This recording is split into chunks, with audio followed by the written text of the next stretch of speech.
আম্মা জান আয়েশা বলেন, একজন গরিব মহিলা দুইটা কন্যা সন্তান নিয়ে আমার বাসায় একদিন আসলেন। আমি তাদেরকে মেহমানদারি করাইলাম। আমি 3টা খেজুর দিলাম, যেহেতু তারা 3জন, মা আর মেয়ে মিলে 3জন, মেয়ে 2জন, মা 1জন, 3জন মোট।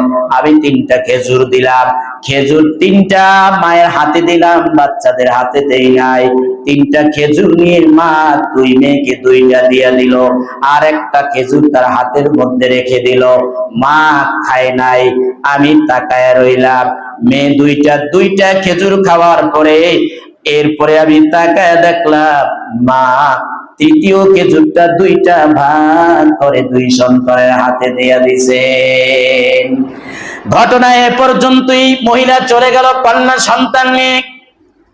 আল্লাহ রাসূল যখন আমার ঘরে